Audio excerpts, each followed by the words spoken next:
before we start this meeting, I would like to hold a minute's silence to remember those who have lost their lives in Israel and Palestine and other conflicts around the world. We are thinking of their families and also those loved ones who are missing. So we're going to do silence for 1 minute.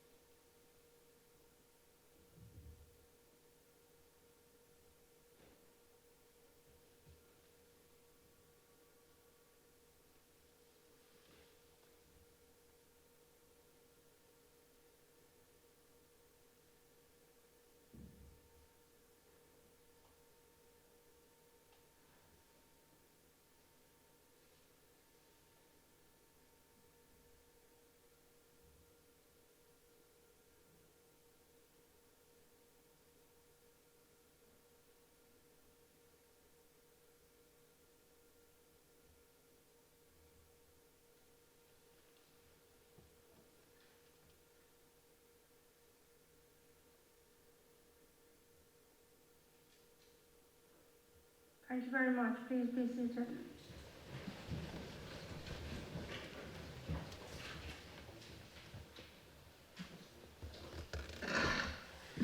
Welcome to this special meeting at Oxford City Council to approve the next steps of the local plan. Please note this meeting is being recorded and live streamed. Members, please make sure your phone is either turned off or silent, and you may leave and come back at any time, but please indicate to the clerk if leaving completely.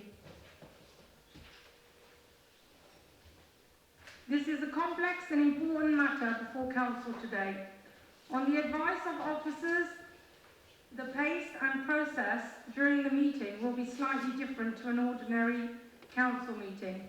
This may mean we have adjournments, including where needed, the use of adjournments for officers to consider any proposed amendments. Officers will also have the opportunity to address Council and advise them both prior to and as a result of debate. If I propose to adjourn the meeting, I will explain why, immediately before taking to a final vote on the report. I will have an adjournment to ensure we are clear on what the final recommendation is. Please note, as the Lord Mayor, I have a casting vote on any tied vote this evening. I reserve the right to use this.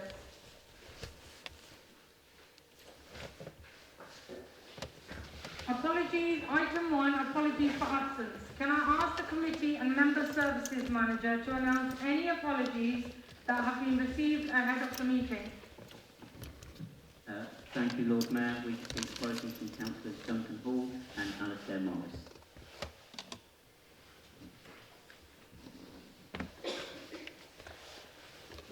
Are there any other apologies? Councillor Merton. Thank you, Lord Mayor. I've received an apology from Tom Landor Mills. I believe Steve Goddard is going to be slightly late, but will be attending. Just checking him behind me. Thank you, Naomi. Councillor Naomi. Okay.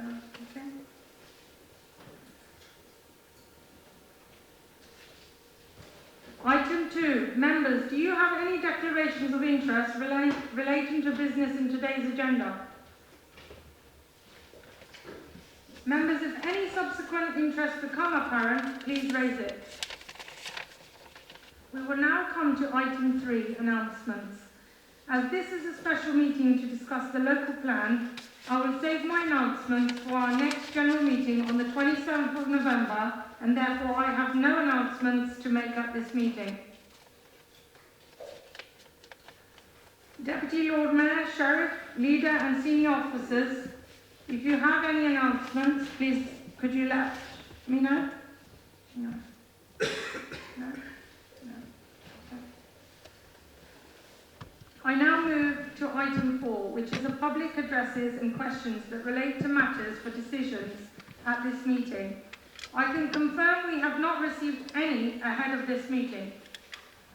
We now come to the business of today's meeting, which is the proposed Oxford Local Plan 2040 Regulation 19 consultation document. Councillor Louise Upton, Cabinet Member for Planning and Healthier Communities, can you please move the report and Cabinet's recommendations? Thank you very much, Lord Mayor. I'd like to start, I think, by recording my thanks to the local plan policy team, who've given many combined years of their life to this, including Rachel Williams and Sarah Harrison, who are here, and Daniel Young and others, but also particularly to Councillor Alex Collinsworth, whose expertise in the planning policy field has been hugely beneficial to guiding this whole process while it was his cabinet portfolio. Oxford is a city of extremes. We've got a booming health science industry and some of the worst health inequalities in the country. We have got multi-million-pound houses and a capital house waiting list of thousands. We have got beautiful parks and we have got terrible traffic congestion. So the local plan, this vast document you've got in front of you, this is our tool to shape the city. It's our tool to alleviate the climate crisis. It's our tool to intervene in the housing crisis, to improve the living and working conditions of current and future citizens, and to protect our green spaces and the beautiful corners of the city. There is a huge evidence base that underlies it, and it has already been through 2 rounds of consultation to ensure that it reflects the concerns of our citizens. There are many things in it that I think everyone here will be very proud of and very proud to support. Our current local plan was already ahead of most other local plans in its carbon reduction targets, and our new local plan is going to be even more rigorous. I know everyone here will agree that it is essential to ensure that new development coming forward meets not just the UK's net zero target of 2050, but Oxford's own 2040 net zero target. So the local plan contains requirements, for example, that new buildings are net zero in operation, but that we mean that all their energy needs must be met from renewable sources. So the plan encourages energy efficient design as well as requiring this, meeting all the energy needs from renewable sources. And this is critical because it's not just about avoiding adding to the city's existing carbon footprint, but it means that we're not saddling future occupiers with costly retrofit requirements down the line, and crucially we'll be keeping their energy bills as low as possible and we'll be reducing demand on the wider energy grid. To mention some other things, we've increased our requirement for biodiversity net gains 10%. We've included policies on affordable workspace and community employment plans, which are all designed to share the benefits that having multinational companies come and locate here to share those benefits with local startup companies and new businesses. These things are pushing at the boundaries. They're pushing at the boundaries of what's possible. We have always been ahead of the curve. I'll come back to pushing boundaries a little later. But we continue to protect our district and local centres, so the facilities that people value and use on a daily basis, stay within a few minutes walk or cycle at home. Though I have to say this has been made more difficult following changes to planning use policies by this current government. Now I think we have to address the desperate need for housing in Oxford. An important part of this local plan is the site allocations policy. And here, our officers have engaged with landowners across the entire city to try and bring forward as many sites as possible for housing. We are encouraging taller buildings in greater density where there are some district centres particularly in order to maximise the number of homes that can be built.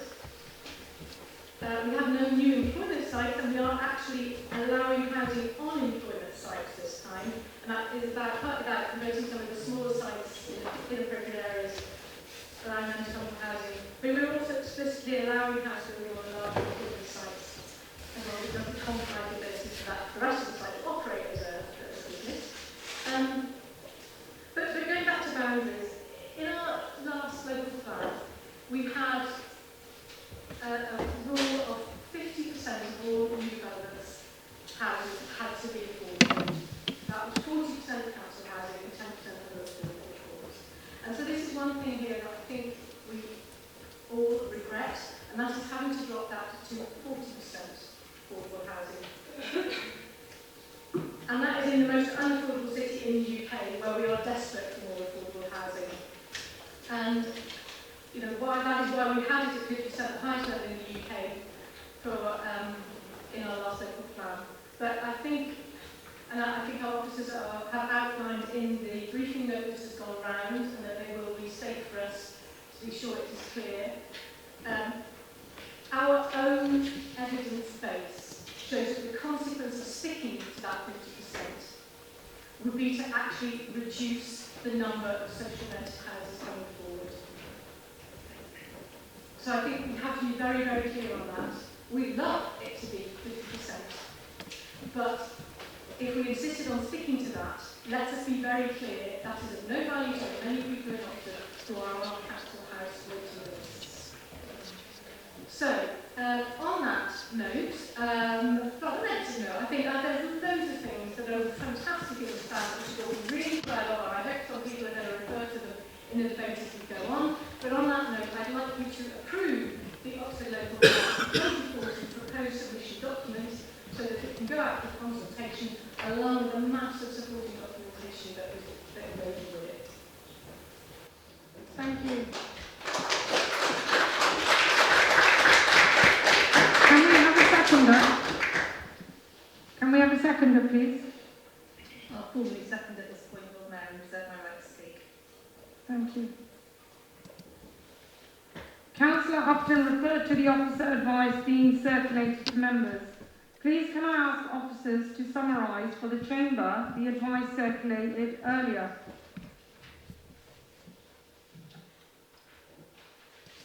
Thank you. Before the meeting, a note was circulated to give more information about viability evidence and affordable housing. I'll just read that now. BNP Paribas Real Estate were commissioned to undertake a local plan viability assessment of the emerging policies for the 2040 local plan. The study tests the ability of developments to accommodate policies with a cost implication. It assesses the viability of development typologies representing sites that are expected to come forward over the life of the plan. The study indicates that variations in the other factors, including biodiversity net gain and climate change mitigations, have a less significant impact on a scheme's viability than affordable housing by some magnitude.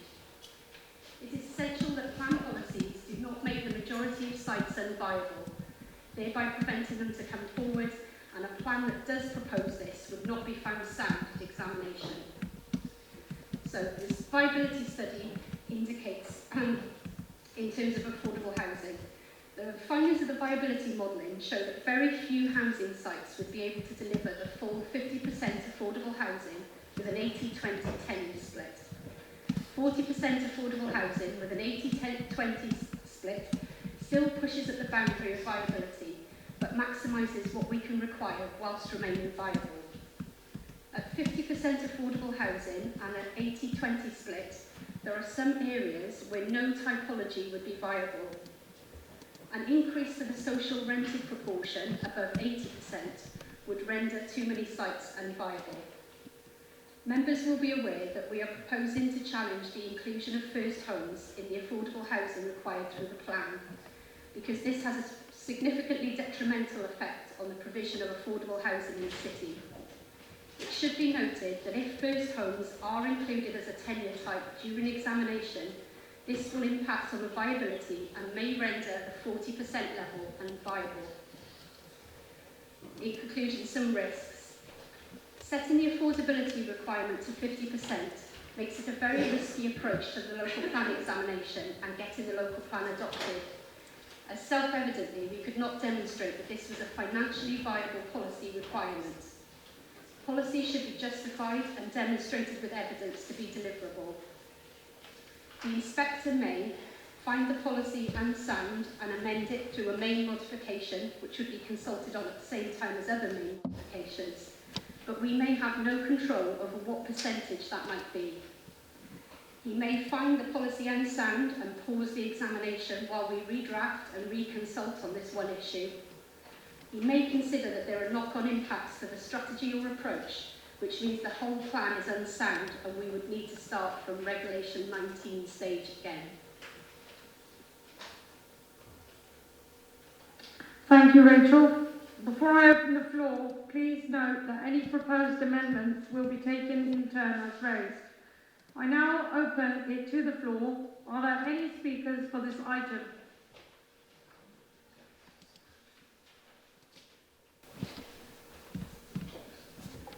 You calling me Lord Mayor? Councillor Smoton. Thank you. You sort of eyeballing me in a way which suggested I was probably being called, but never wanted to see my face.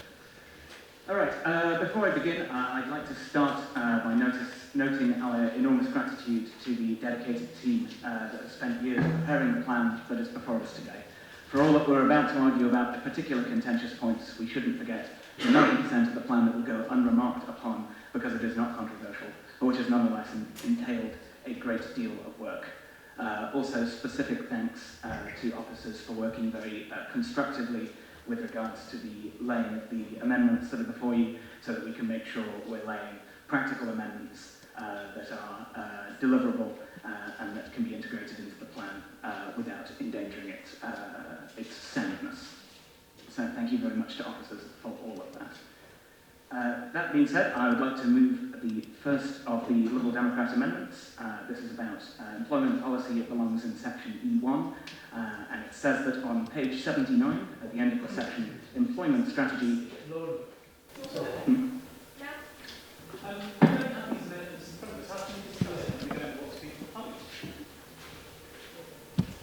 Yeah, I suggest they given out. What do you think? Yeah. Thank you, Lord Mayor. There's no requirement for amendments to items on the agenda of businesses and not motions to be submitted in advance. We do, however, now have copies of them circulating once the proposed amendment has been moved from your chairs of the chamber. It has also been emailed to you. If I may continue. So the amendment says, at the end of the section, employment strategy, add a paragraph which says, intensification of employment sites is likely to draw in additional workers, and the pressures and infrastructure needs these generate will be considered. Developer contributions such as SIL and Section 106 will be used to mitigate the impacts of new developments. Now, we believe that this is necessary in order to mitigate against the pressure on the city's housing market likely to result from a large number of new employees strongly motivated to seek housing within the city. The risk is that the rebalancing of the city's housing market brought about by building within and around the city will be undone and perhaps even reversed by this influx of new demand weighing on the opposite side of that scale. Those defending large-scale new employment in this council and elsewhere have said that they expect its central location to mean that not housing demand, but rather railway in commuting. I hope that they're right, and at the very least we should measure if they turn out to be right, but I suspect that it will be otherwise, and the result will be further tightening of our housing market, meaning people in vital but underpaid professions, like teaching and nursing, for example, will remain unable to live in the city affordably. That means yet more commuting, which is bad for the commuter's quality of life, as it is for existing city residents. This amendment cannot reverse all of that in one fell swoop, but it can at least acknowledge in the plan that a trade-off exists here, that one cannot boast of thousands of new jobs without also acknowledging thousands of new would-be renters and buyers crowding an already crowded marketplace. Councillors, please support the amendment. Right. Is there a seconder?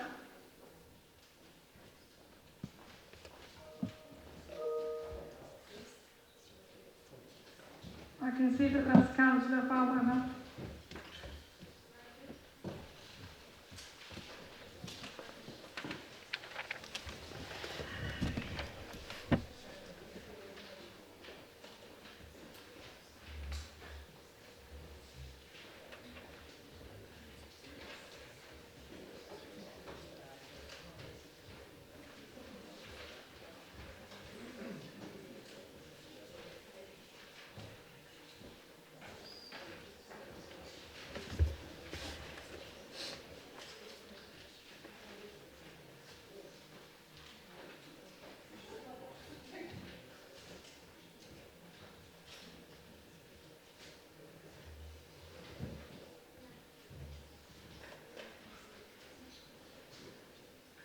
Okay, just for the floor members to note, the Liberal Democrats have given all the amendments on these, and they're going to be taken one by one. Yes.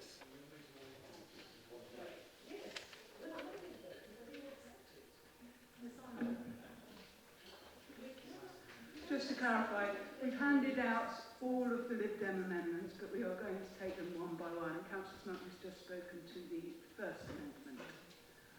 Okay.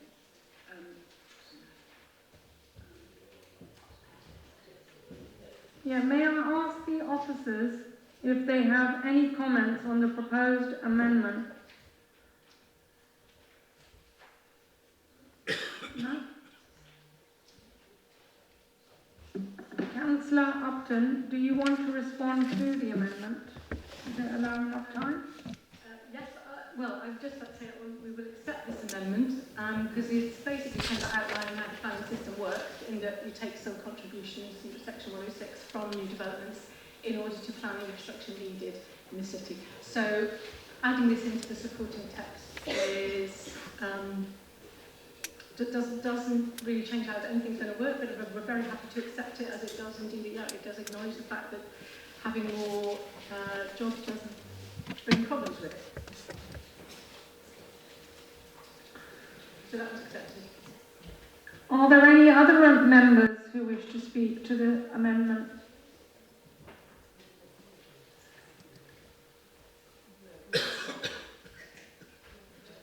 I will now put the amendment to a vote. Those in favour?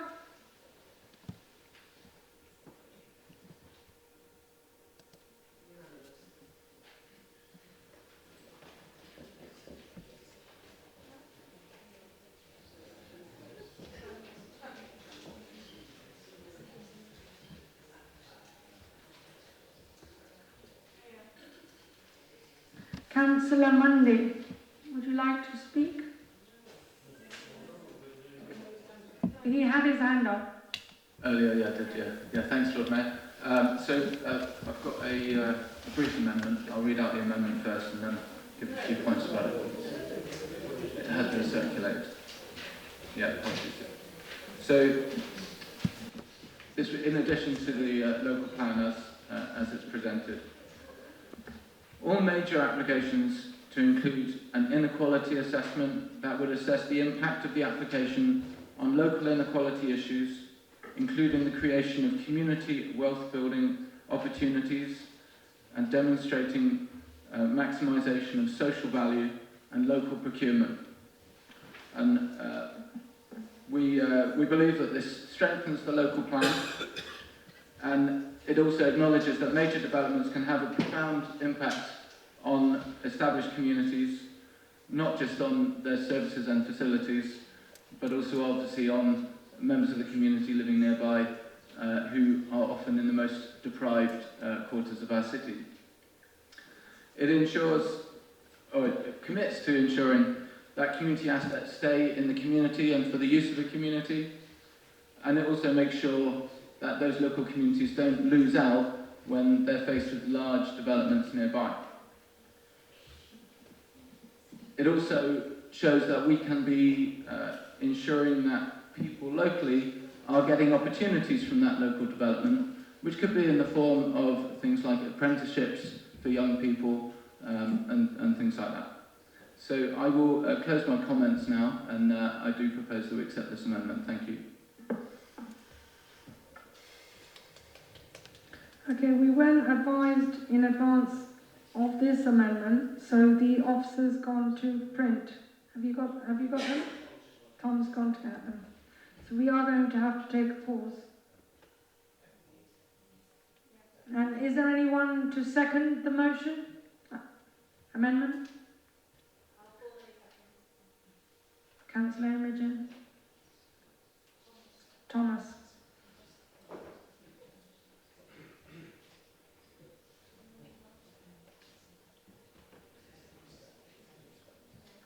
Would members here present like to see a copy of the proposed amendment? Yes, please. So we're just going to have a 5-minute adjournment.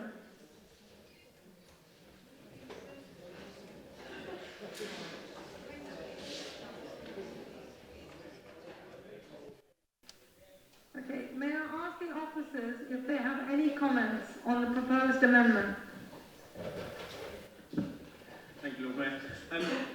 So this proposed amendment would be a new policy within the plan, so it's not amending an existing policy but a new insert. The officer and the technical advice on this is to note that we have not taken this policy or options within this policy through preceding consultations, so preferred options, Reg 18 consultation, or indeed any of the preceding ones to that. And there is no extant evidence base that will be published alongside this to justify the policy. So we would consider it a risk within including it within the local plan in terms of soundness, as we have not done the sort of due process around it. Thank you, Dave. Councillor Upton, do you wish to respond to the amendment? Yes, thank you. I think I understand the sentiment behind this, of course, but I do think a lot of it is already covered in our community employment plan policies and affordable workspace policies. So I think my main feelings about this is that given how important it is that we deliver a sound plan, and that involves putting in things that have a sound evidence base, that we can't just add this in at the last moment. It hasn't been through consultations. We don't know, I mean, it may well be that all of our residents would thoroughly approve of it, but we don't know that, and as that should, normally things should have gone through these previous rounds of consultation. Since this hasn't, we have no evidence base for it. I would regret to say that we have to, I won't accept this amendment, no. Okay, are there any other members who wish to speak to the amendment? Councillor Husnia Jafar Mubin. Thank you, Lord Mayor. The proposed amendment is totally in line with the Labour proposed manifestos. When we talk about and previous papers that have been before this council, for example, the Thriving Communities Agenda, this is all, equalities impact assessments are, as we all know, within the law, and they are also important to ensure this particular sentence and paragraph is there to ensure that we don't really have a city that is full of haves and have-nots, and it's not necessarily focusing on what this council delivers itself, but it's looking at the applications that will go through the council. So I think it's really crucial that we don't just practice what we do in the way that we do it to ensure that we are dividing the city further between haves and have-nots, but it's also that the people that we work with, the applications that are put through our council also meet those requirements. And I'm sure that, and it's actually very much in line with previous papers that have been consulted on and previous policies that have talked about local procurement and social value to ensure, for example, a thriving community. So I think it's perfectly in line with the already stated papers and policy frameworks within this council's work. Thank you. Thank you. Is there any other speakers? Councillor Shaista Aziz. Thank you, Lord Mayor. So I would also like to back this amendment. I think what this amendment does essentially is beef up the equality assessments that are part of the council's due diligence and work. And I think it would be very strange for this council not to want to further push the issues around inequality and make sure that we're focusing on them. And this local plan is supposedly doing that already. So for me, this is an amendment that is aligned with the council's values and also with tackling inequality. So therefore, I would actually find it rather strange if anybody thought that this amendment wasn't appropriate. So thank you.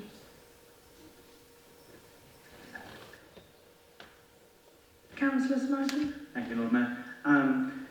This seems to me like a very well-intentioned policy which needs to be developed further. It sounds as if it is a risky course for us to just take it as it is currently written, throw it into the process and hope. Therefore, I would really encourage members in the new groups to take this through the development process and get it into future generations of this policy with the evidence base that has been asked for and so forth. It seems like a good way to go. I'm just not certain that it's something we should be pivoting to in literally seconds, as we have just now. Therefore, regretfully, on this occasion, I will vote against this amendment. Thank you. Is there any other members who wish to speak to this amendment? No. Councillor Imogen Thomas.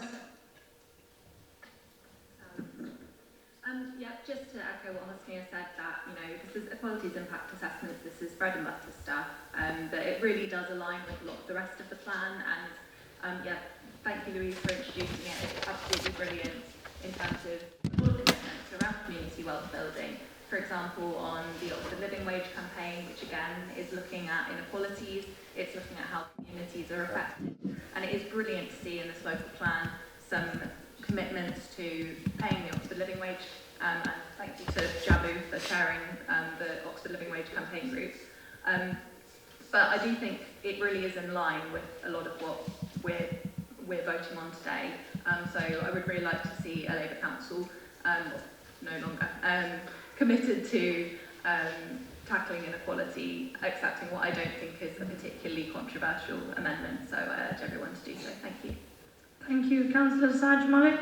Thank you, Lord Mayor. I think Councillor Upton said about this amendment, oh, it's already in the paper and I'll be covering it. It's not much different, then just accept it. I mean, why you try to make the issue? You just said in your opening remarks, it's already covered and it's only the wording have changed. Show a bit hard. And as we're going along with the amendment, just take it. Thank you. We were going to go to summarising. Councillor Alex, do you have anything to say? Yeah, I thought we'd gone past summarising, so I'll go and then presumably somebody else will summarise. The issue here is one of process, and the fact this is the planning system which is governed by the NVPF and the 2004 Planning Act and 2011 Localism Act. It is not the same as the council doing its own inequality assessments. And what the inspectors will say, as they have done previously when we've tried to do things like this, is that the planning system is not the place to do this. This is a requirement on applications, so it does have an impact. We're not clear what that impact is because there's no evidence base to back it up.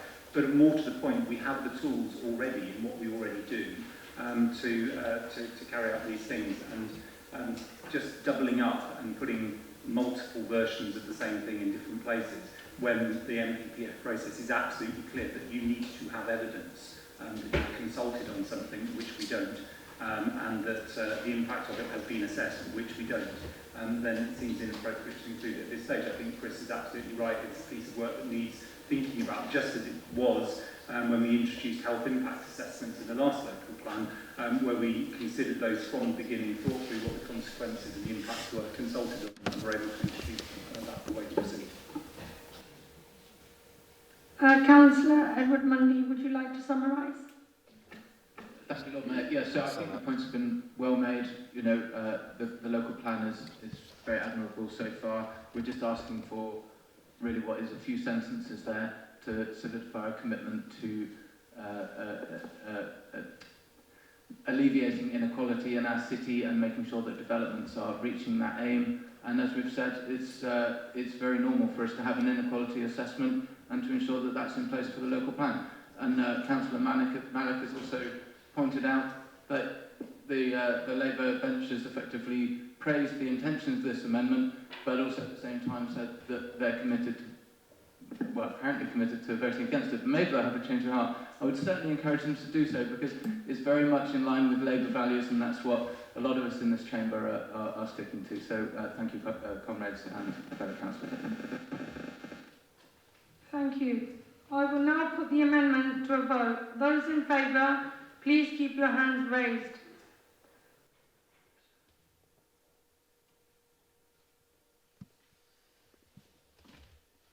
Thank you. Those against?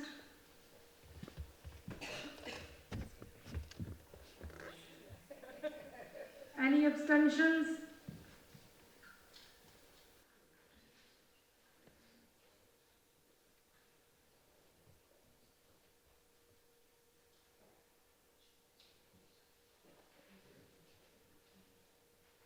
It's been voted against, so it has not been approved. Okay, we're now going to go over to Councillor Muddyman. Thank you, Lord Mayor. I think, can we have a copy of the Green amendments? I don't think we've got one yet, before we ask people to vote for them or not. Yeah, once it's been proposed, we will, After I proposed it, okay? yeah. Okay. Okay. So, apologies to those who haven't seen it, but it's a very simple amendment. This amendment, our first Green amendment, proposes a new row in the monitoring framework that's on page 443 and 446. So we're simply asking to add an additional item that we will monitor the local plan for. And that item is about the ratio between employment spaces and home spaces. If we allow many more employment spaces than homes as part of the local plan, we're increasing the demand for homes at a far greater rate than we're supplying them. And this will obviously make the housing crisis much worse, not better. Because no matter how many new homes we build, if at the same time we're creating many more new employment spaces, we can just never catch up with ourselves. So we must start to reverse this trend. For example, in the new Oxpens development, which is 50% owned by the council, as we know, there are roughly 10 times more employment spaces planned than there are new homes. So where are all these new employees going to live? Well, likely not in Oxford. Commuting will increase, and as Lib Dems pointed out earlier, I won't repeat them, all the issues that are connected with increased commuting and more people living outside of the city and having come into the city for work.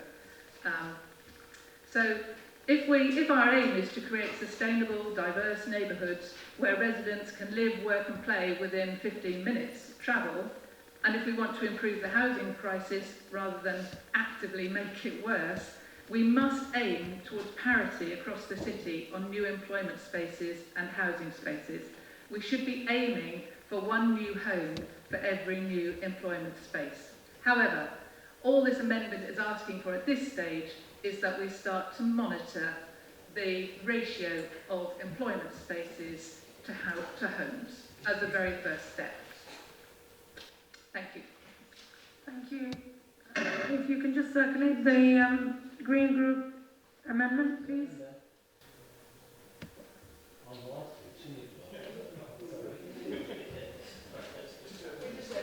Lord Mayor, you need a second now. Okay. So, is there a seconder? Thank you. Councillor Roll.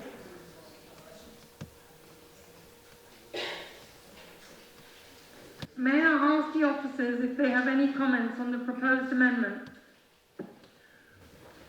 So on this amendment, it's worth remembering that the monitoring framework is to monitor the performance of the plan, so we should only be monitoring policies within the plan, and that's really important to remember that. Thank you. Apologies for those who didn't hear.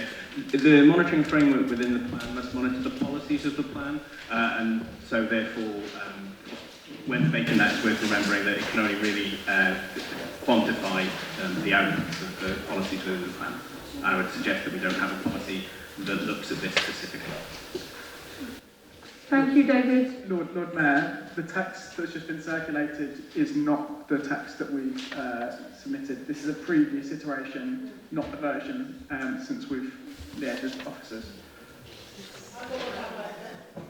Yeah, that's one of our amendments, but not the one we're currently discussing, and at the moment it's listed as recommendation 2 here, but the text has since been sent to officers of the actual amendment. So I think we might have to brace it. Okay, we're going to have to seek an adjournment just to clarify again. Members, there were some late changes to the amendment. We are now circulating the final version of the Green Group amendment we're about to discuss. Can I ask David to repeat the officer advice on this amendment?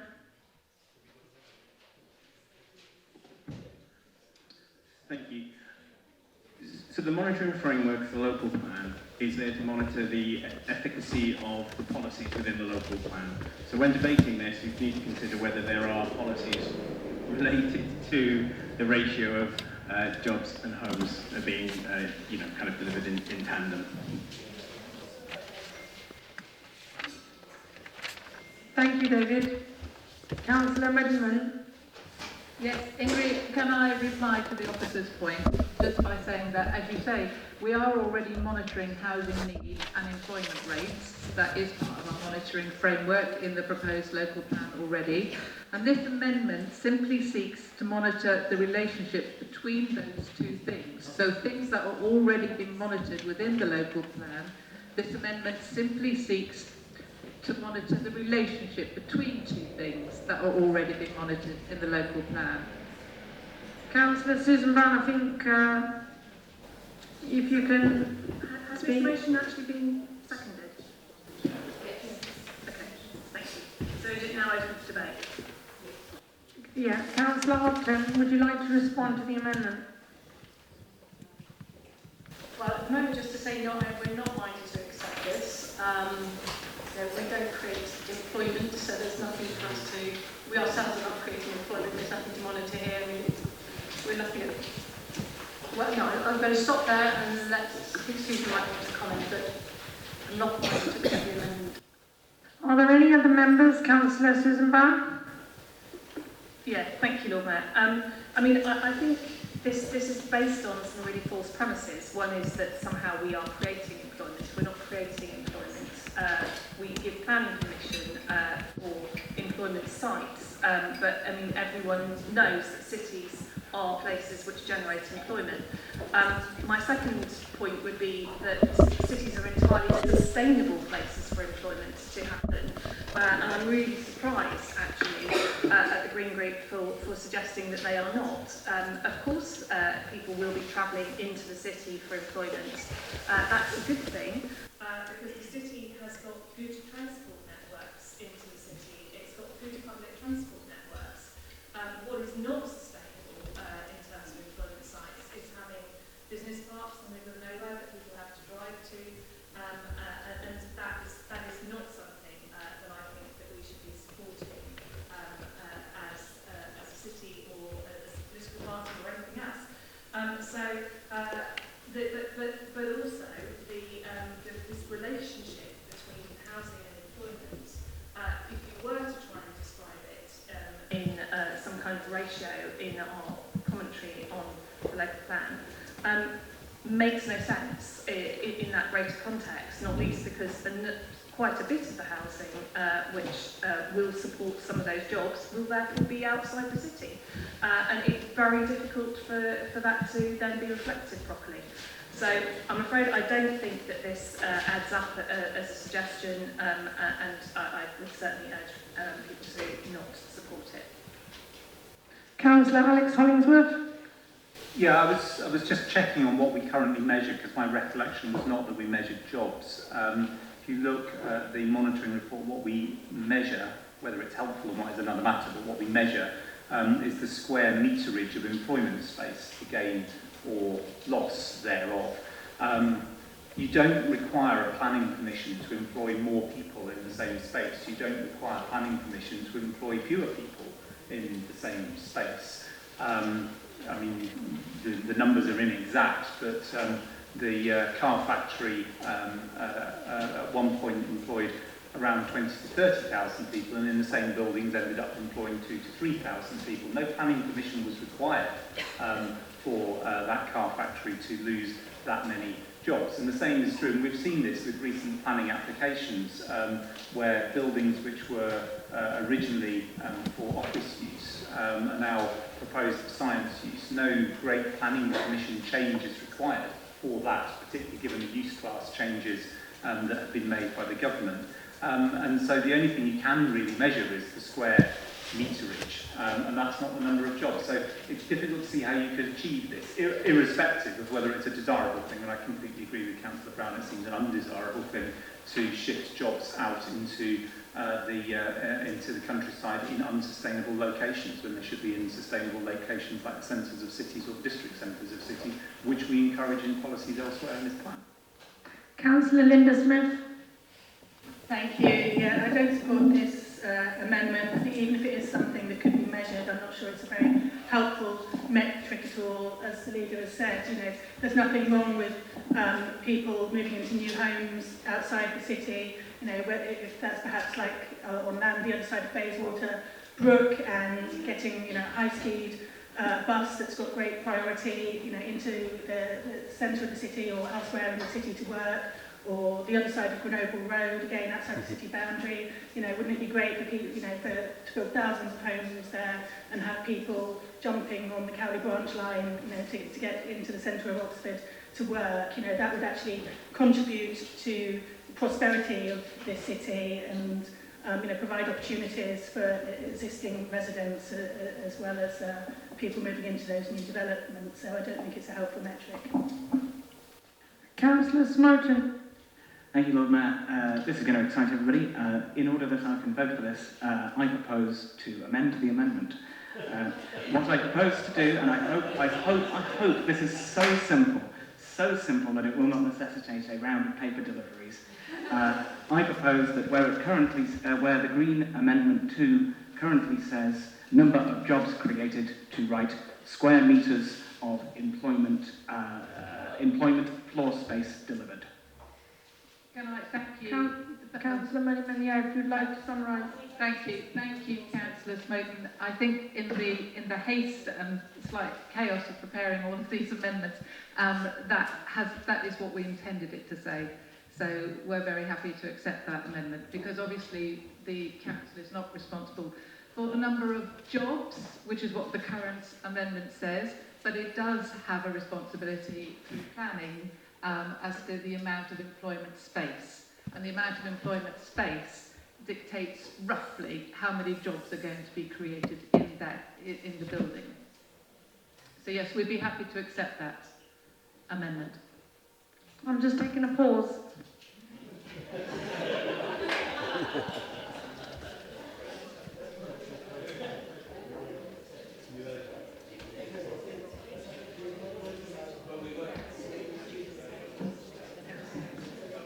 Thank you, Lord Mayor. In terms of process, Council, if the proposer and seconder of the amendment are happy to accept the amendment proposed by Councillor Smoton, we will not need to take it to a vote, and it can just be taken as amended by that proposal from Councillor Smoton. Yes, thank you, Officer. Yes, we are happy to accept that.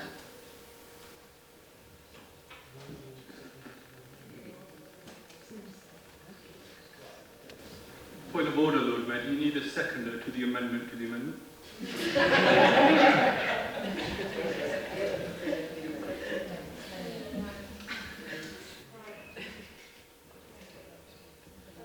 Councillor Diggins, please.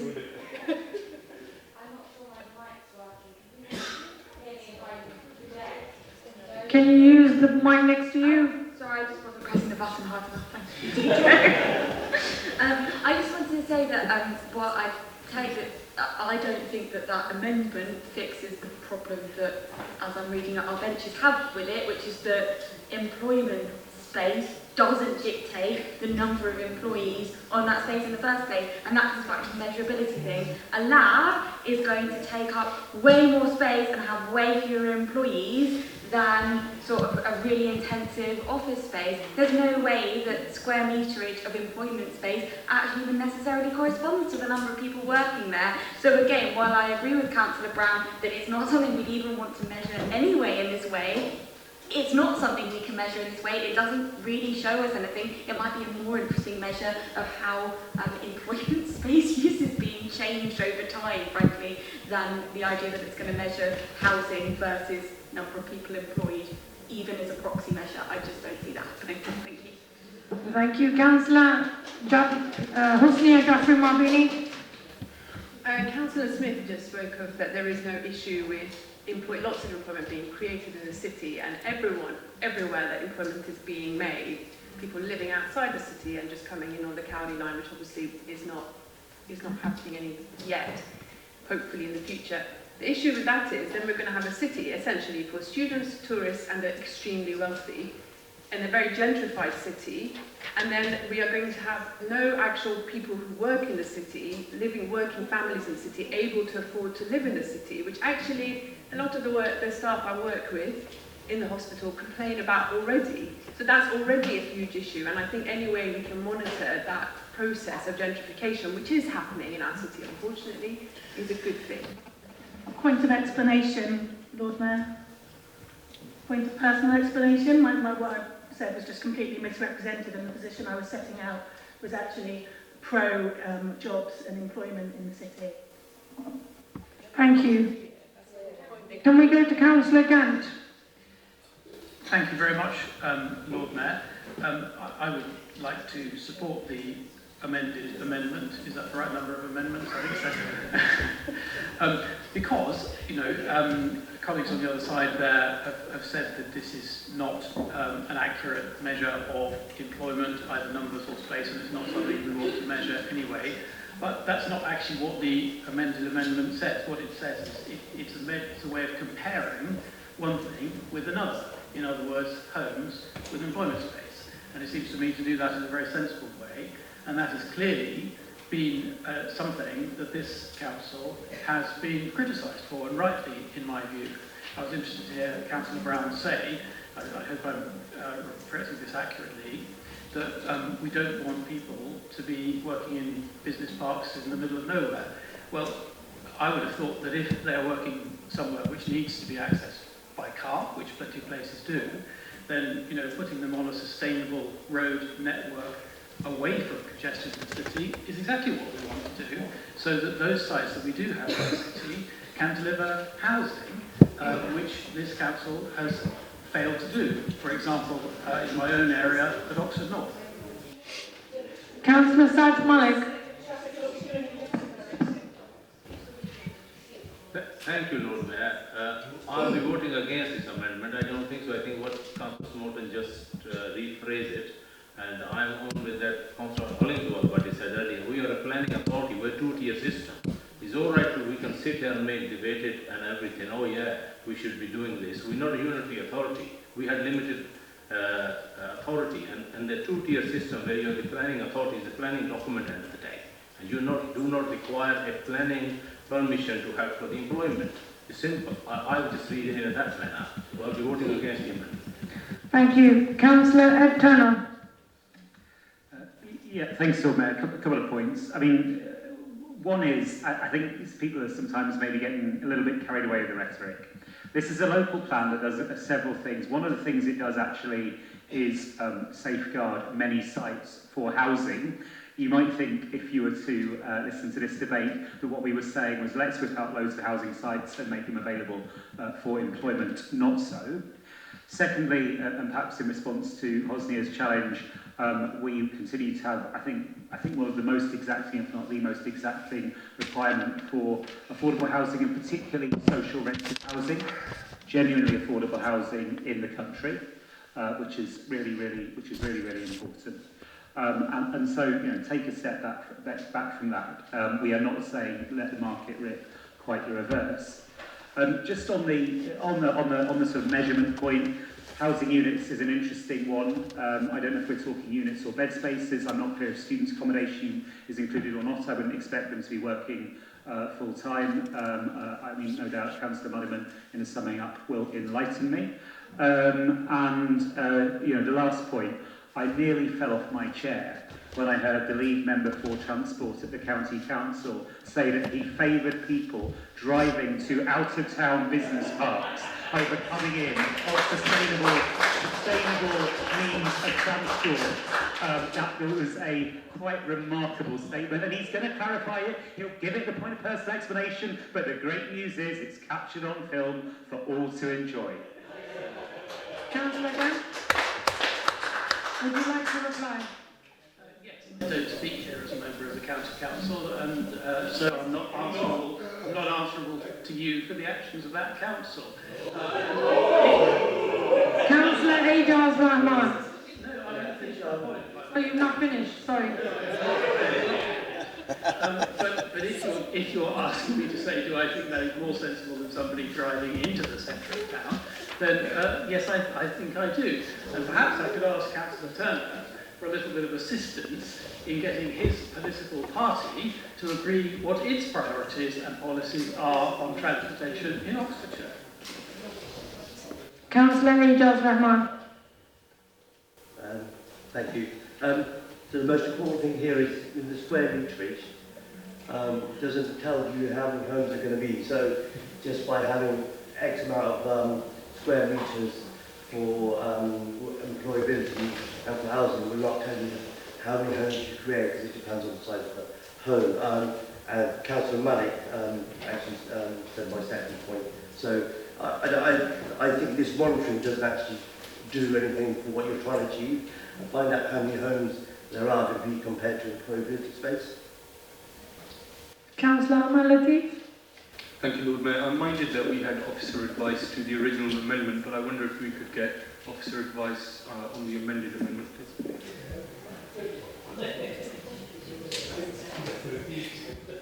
Officers, do you have anything else to add?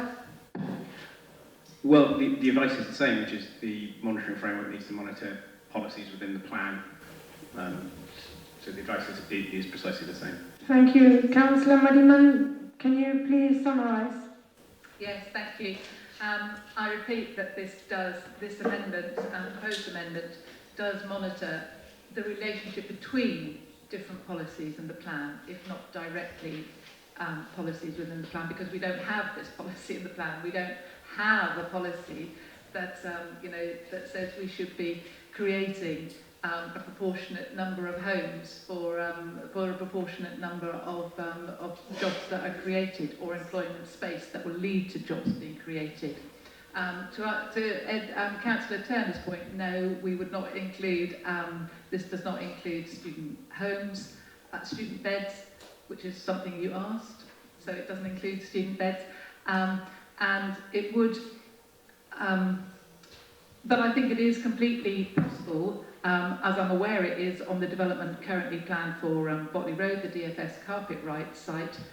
They have a particular square meterage, and they have a formula for working out how many jobs that is likely to create. So those formulas exist. It is quite possible to take a square footage or a square meterage, and from that to work out roughly the number of an average number of jobs that would be created there. Thank you. I will now put the amendment to the vote. Those in favour?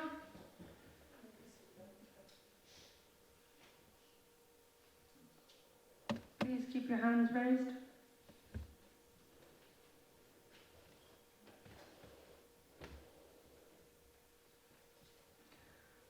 Those against?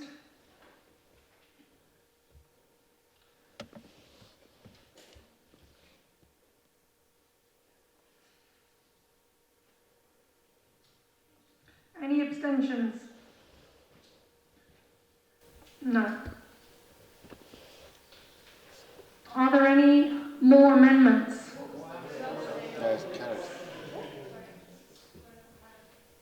Yeah, they were not carried, the amendments.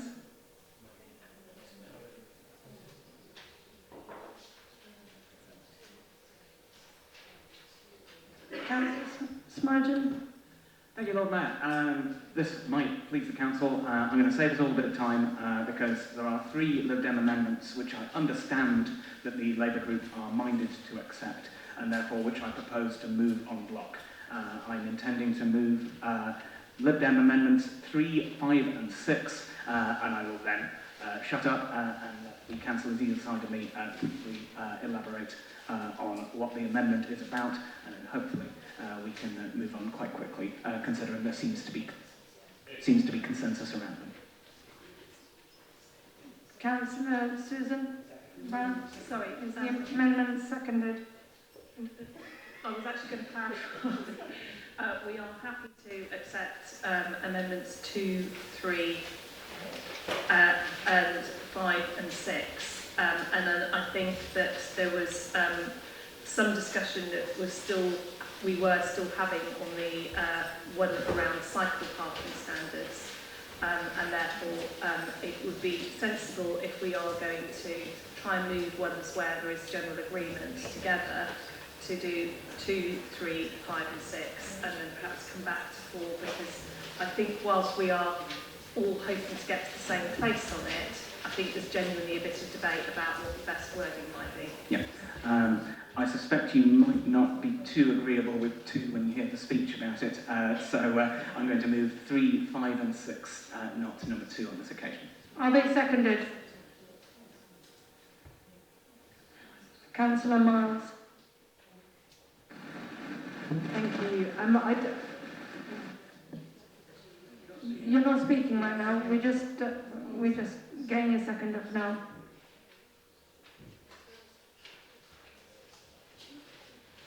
Can I request the officers if they have any comments on the proposed amendment?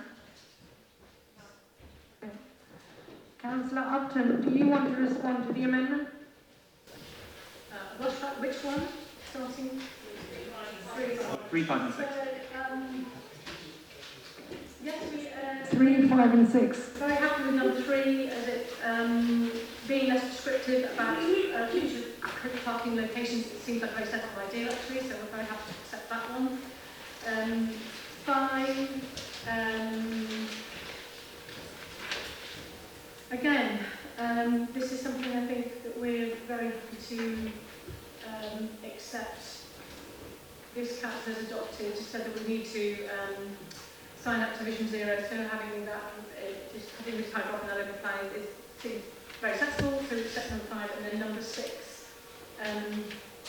Again, that seems nice wording, good wording, making it clear that it's for people of all ages and abilities, making that specifically clear in there seems like a good idea. So happy to take that as well. Are there any other members who wish to speak to the amendment? Councillor Saj Malik. Thank you. I'll vote for the amendment. I just wanted to speak on the amendment 5, and talk about the Oxfordshire Transport and Connectivity Plan 2022-2050.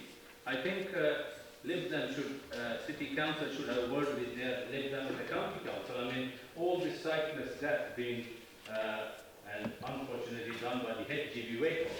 And in this chamber, previously when 71 cyclists lost life at the Plain Roundabout, there was loads of debate. And they were going to do several things and up and down the media. But I see little action actually on the road. St. Clement Plain Roundabout is more dangerous than ever. And it's all right to have the gimmick and putting the stuff in there. All Councillor Samota needs to do is to talk to the leader of the county council. They run the council, right? To do something practically. And just to put this, yeah, it's great. Everybody wants to cut the injury and the death on the road, and we want a safe road for everyone. But in reality, the less has been done. So let's have some practical thing rather than just putting the stuff. I'm sure in his sum up he can address that. But equally, it's not a rocket science. All they have to do is county council to stop the HGV vehicle in the peak time, so the people can to work and school safely cycle. But they refuse to do so. So do something practically. It's very good on the paper, but I don't think so it does anything practical. Thank you very much. Councillor Miles. I'd like to talk to a couple of the points, well, all 3, but I think my colleague will speak more around Vision Zero. But with respect to the tourist coach amendment, so why the proposed change? Well, we know it's a challenge, and we know that the current approach is simply not working in the city and for residents. And we know that in many streets, particularly in North Oxford, but elsewhere as well, residential streets are being used as layover parking, and often coach drivers from all over Europe are staying overnight on these residential streets in their coaches. Also from a worker rights perspective and a decent work perspective, a residential street does not provide the coach drivers with the facilities they need, and although there are layover facilities in Redbridge Park and Ride, these clearly aren't meeting the needs at the moment of drivers and are difficult to access from other sides of the city. So by removing the details of the current arrangements for tourist coach parking through this amendment provides greater flexibility for both the city and county to work together on this. And I understand that this is something that is underway with the Central Oxford Movement and Place framework, which is researching the challenge and identifying intervention solutions to this issue specifically. And so, and these solutions might be implemented before this plan gets formally adopted, so it makes no sense to write the details of current locations within it. With respect to the play space for children, basically this amendment is highlighting and addressing what the UN Convention on the Rights of the Child sets out, which that governments respect, protect and fulfil the right to play for all children through legislation, planning and budgets. And planning is what we're looking at today. So if public realm improvements are to be made to public spaces in the city, we can create this planning framework which ensures they incorporate play areas for children to make it a more inclusive public place for children. And so I really hope you'll support that. With respect to Vision Zero, it's something that's close to all of our hearts. We all know people that have either been hurt or killed on our city. So I think we've got a shared commitment there, and I hope that it can be formally recognised in this kind of document as a legacy of those who died and those who have had life changing conclusions. Thank you. Thank you. Are there any other members who wish to speak to the amendment? Okay, so we're going to have, Councillor Fowler, please.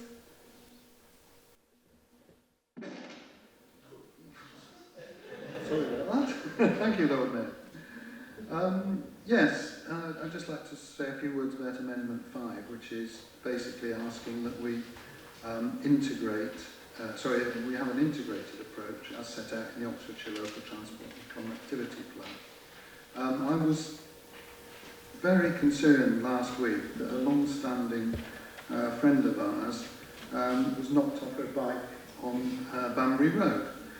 And this really brought it home, along with all the other accidents that are regularly happening on the city's roads. I'm a regular cyclist up and down Banbury Road, and there are several places where if Vision Zero was applied to road junctions, it would be a lot safer. All the way up Banbury Road, and I'm very pleased that the Oxfordshire County Council are actually looking very hard at doing something about Banbury Road. So I ask you to support these amendments, and in particular this Vision Zero adoption, because at the end of the day we cannot go on killing people on our roads. Never mind seriously injuring them, the death toll on Oxford roads is just too high. Thank you. Thank you, Councillor Smerton. Would you like to summarise? Nothing further to say. Thank you very much, Lord Mayor.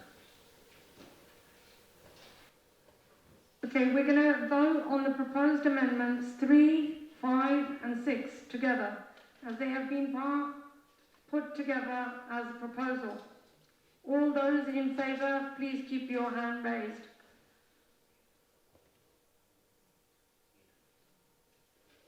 Thank you. Yeah, that was unanimous, and I think that has been approved. Is there any more amendments? Councillor Begg? I think I can keep this one relatively brief.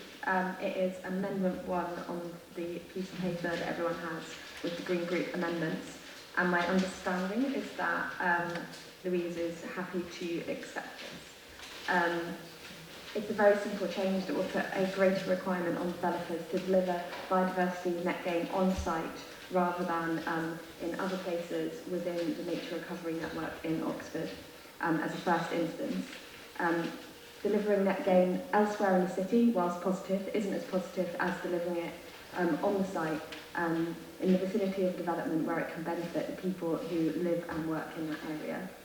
So this is essentially just a tweak, which means that green infrastructure will deliver better for local people, increasing access to nature itself, but also meaning that the people near to developments have the benefit of things like cleaner air, cooler streets, and a plethora of health and well-being benefits. Yes, this is a small change to the wording, and as far as I'm aware, I think it's going to be accepted. Is there a seconder? Thank you, Councillor Muddyman.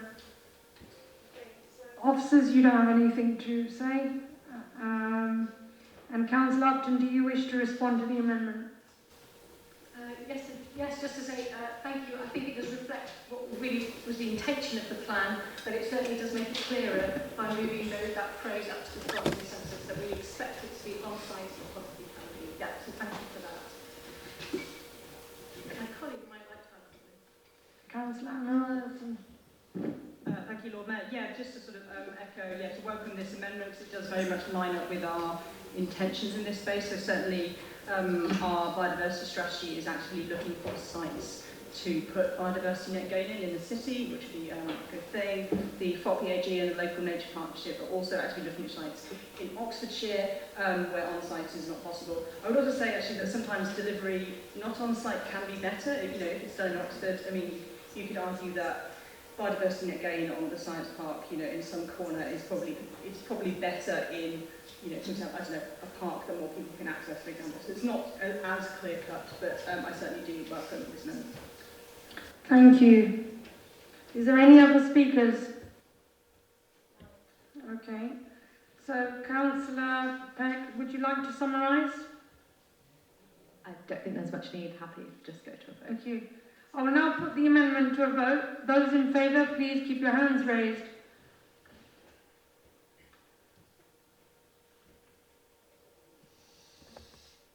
Unanimous. So I think that has been approved. Is there any other amendments? Councillor Jarvis. Thank you, Lord Mayor. So we're now looking at Amendment 3 on the piece of paper in front of you. But if you don't have it in front of you, just to read out the proposal. So the proposal is to amend policy C1 to add Magdalen Road and Holloway to the list of local centres in paragraph 3. So just by way of introduction and explanation, the glossary in the local plan defines local centres as a range of small shops of a local nature serving a small catchment. It then goes on to say that small parades of shops of purely neighbourhood significance are not classified as local centres.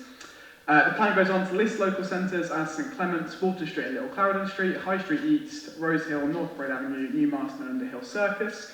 But omitted from the list are two areas in the city which clearly fit the definition of a local centre given the glossary, namely Magdalen Road and Hollow Way. To take the example from my ward, Magdalen Road is home to over 100 businesses and community amenities, including a theatre, restaurant, cafes, pubs, gyms, supermarkets, newsagents, hairdressers and specialist retailers. To me, and I think to most people, that a definition of a small parade of local shops is not covered there. Other areas of the city, like Holloway, of a similar nature, are not listed local centres within the draft local plan. So, as such, we think that the local plan needs to better reflect its own definitions of local centres and to give some protection to crucial amenity hubs. I should note this is in keeping with the recommendation the Scrutiny Committee made to the Cabinet, which asked for the list to be reconsidered. Thank you. Thank you. Is there a seconder? Thank you. Councillor Carr. I just would like to emphasise that, of course, as we progress to a more walkable city, it is important to retain local facilities, as Chris has highlighted. I would love to see more protection for smaller rows of shops and smaller shops in other areas, but that's a question for, I would imagine, the next local plan. Thank you. Thank you. May I ask the officers if they have any comments on the proposed amendment? Thank you, Lord Mayor. I think it's worth explaining that the officers, when assessing local centres, look at a number of items. Obviously, that's listed in the glossary, but also considering notable frontages and consistent frontages to define a local centre.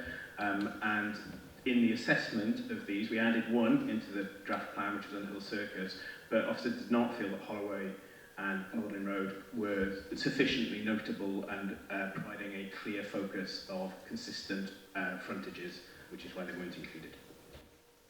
Thank you. Councillor Upton, do you want to respond to the amendment? Just briefly to say that, no, I think we won't accept it, I'm afraid. We have a definition of local centres. These don't fall into it. If we want to look at that again, now is not the moment to do it, but it might be for the next local plan. So for the moment, I don't think we can single out the two of these that are mentioned, Holloway and Magdalen Road, without opening it up to look at lots of other similar sites. So I think at the moment it has been no. Sorry. Are there any other members who wish to speak to the amendment? Councillor Imogen Thomas. To my mind, the sites identified do meet that definition. I'm around the corner from Magdalen Road, and if you want to access food banks, vital asylum advice, halal groceries, get a cup of coffee, go to the theatre, furnish your fish tank. You know, there are a really vast range of opportunities for you there, and I've not even scratched the surface. So to my mind, I think it's a sensible amendment, and my group will be agreeing with it. Thank you. Councillor Smoten. Thank you, Lord Mayor. It sounds to me as if the case being put in favour of Magdalen Road is considerably stronger than the case being put in favour of Holloway. If they're minded to, I'd be very interested to hear from councillors whose wards include Holloway as to whether they consider that it would be whether it merits that designation or not. And I'd be interested to hear from the Green Group whether they think there is a significant difference between Magdalen Road and Holloway in terms of the degree to which they attract this designation, and whether they'd want to meet council in the middle. Councillor Saj Malik. Thank you. Well, I am the one who represents Holloway. I don't think so. If Green Group had gone for Wilkins Road shop, then I probably would have supported them, because that is a slightly quieter road. There's a row of shops, the barber, the halal butcher, the news agent, the sandwich shop, and the other things. Holloway is pretty much very much commercial road and a main road. And I don't understand, I mean, where they got comparison with Magdalen Road and Holloway. So, no, I won't be supporting their amendment. I think this is just totally nonsense. Thank you. Can we have Councillor Ed Turner, please? Yeah, thanks so much. I think there's a map, so I'm not sure if this point holds. But then, of course, this policy I think it does have to be linked to a map. If we were thinking about other areas that would be covered, then presumably the shops on Iffley Road, you know, you could make a case there. I think adjacent to Magdalen Road. I mean, if anything, drawing on David Butler's point, there's probably more of frontage there. There's also a parade of shops on the Abingdon Road as well, which I think, you know, picking up on what Sad just said, is probably more of a local centre actually, you know, around that very nice Portuguese cafe and the like. Probably more works better than Holloway, to be honest. So I think that the point I'm making is it does slightly show the perils of kind of opening up these things without a map quite late in the day. That's just from my random local knowledge. There would be others. I think there is then probably just a question about whether now is quite the moment to be redefining large swathes of the city as a local centre for our local plan and playing around with what the implications might be. Councillor Shaista Aziz. Thank you, Lord Mayor.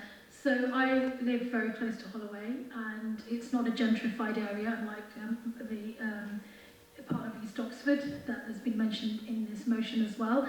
Nonetheless, it is an area where there's a GP surgery, there are takeaways, there are independent businesses, there is a church, there is a food bank. It's a community hub. It's also an area that has been disproportionately impacted by the incoherent transport policies that have been implemented by the county council, and it's an area where lots of people feel they are being neglected and not being listened to. So for me, I would be in support of this motion precisely for that reason. And I also think that we need to start looking at these areas in a different way to how we have been overwhelmingly. These are working class neighbourhoods which are becoming more and more diverse, and these businesses have been very severely impacted, as I said, by the incoherent transport policies. So I think that we should be showing far more respect, frankly, for areas like Holloway and other parts of the city which are also connected to our council estates and which for too long have been neglected. We have excellent ward councillors there, so this is not me having a dig at them, just to be very clear, but this is areas that have been neglected, so I would be very happy to support this. Thank you. Councillor Linda Smith. Yeah, I'm also a councillor that represents part of Holloway, albeit the half of the road that doesn't have so many businesses on it.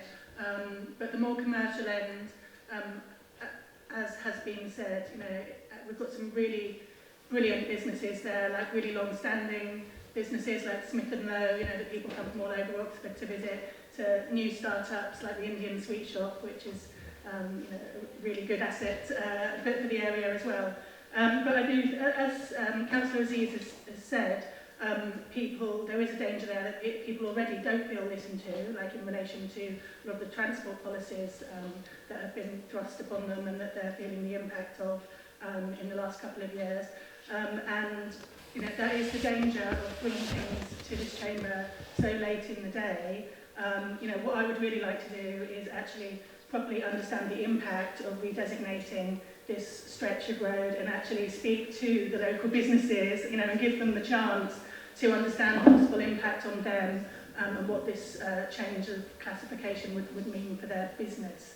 And we haven't had the opportunity to do that, unfortunately. So I don't think it's a good idea to support it this evening without having those really important conversations and listening to the people concerned. That's what we really need to start doing. Thank you, Linda. Councillor Linda Smith. Can we have Councillor Alex Hollingsworth, please?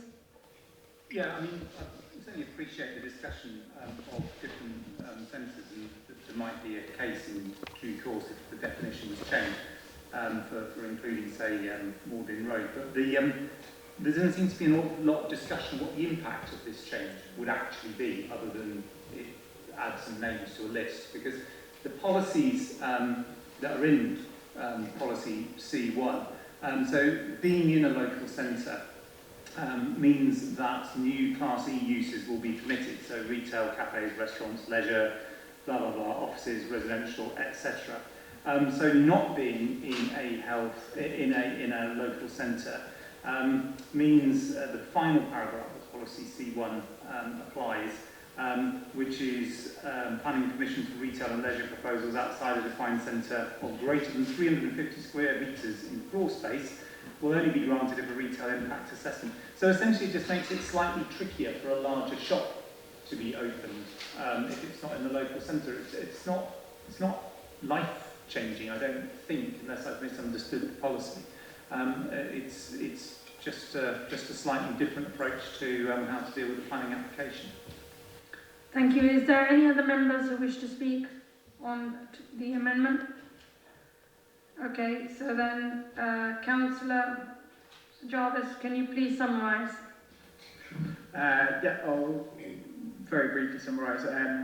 I think just initially to respond to various comments that have been made about the timing in which this has been brought, I would refer again members to the fact that the screening committee did make a recommendation to Cabinet on this earlier in the process. This hasn't come out of nowhere. We've engaged with the process as we have been able to. I guess the core of this comes down to a question as to whether you think the two areas that are listed in the amendment, i.e. Morden Road and Hollow Way, are of a similar nature to the areas that are listed in the existing plan that are listed as local centres, i.e. places like Newmarston, Underhill Circus, Rose Hill and so on. If you think that they are of a similar nature and that they deserve to be afforded similar protections, then please vote for the amendment. If you don't, then don't. I will now put the amendment to the vote. Those in favour? If you can keep your hands up.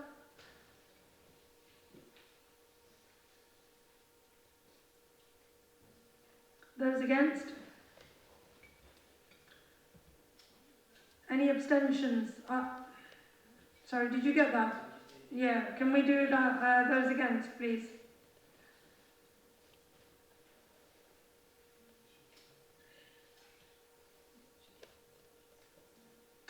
Any abstentions?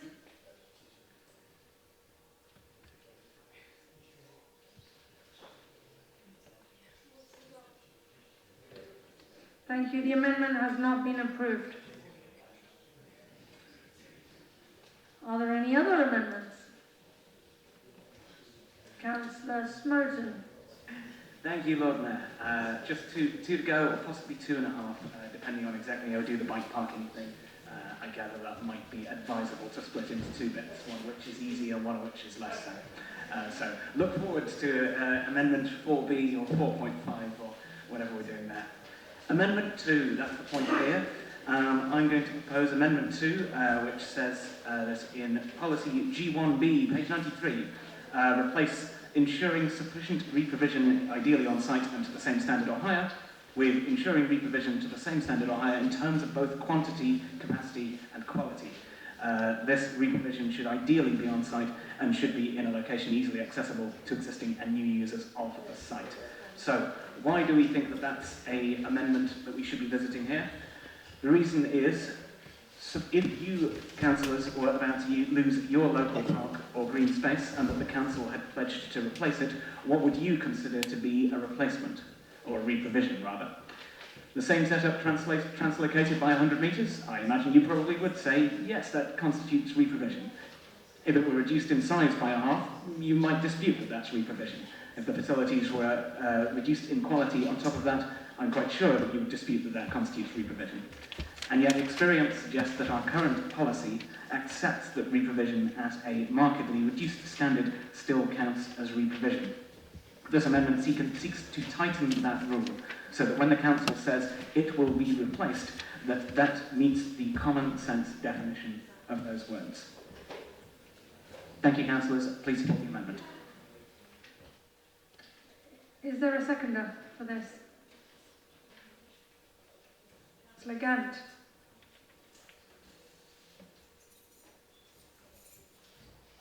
Officers,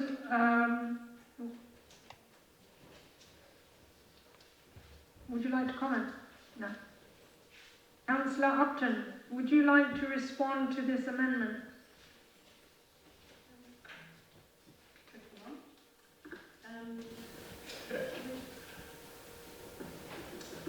I think we probably are minded to agree it,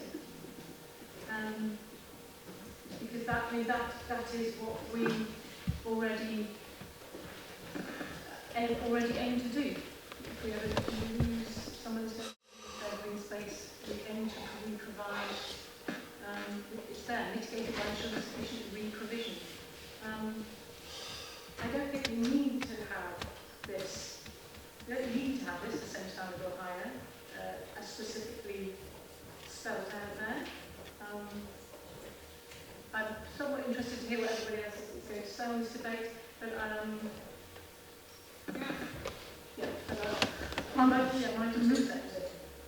Thank you. Are there any other members who wish to speak to the amendment? Councillor Mary Claxon. It's just a question, really, for Councillor Miles, and I'm just sort of quickly going through the transport note on cycle parking. Would you envisage the two? Are we not okay? I'll shut up.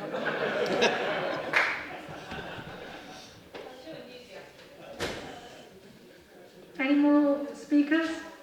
Councillor Ajaz Rahman. Thank you. Just looking for clarity on when the amendment proposes capacity. If I could have some clarity on what capacity actually means, because obviously we want high density within the city, so capacity can't just be a like space. Yes. Yes, I suppose that counts as a note of personal explanation, doesn't it? So this is wording suggested by the officers. I would understand myself the meaning to be that capacity is the number of people who can make concurrent use of the space.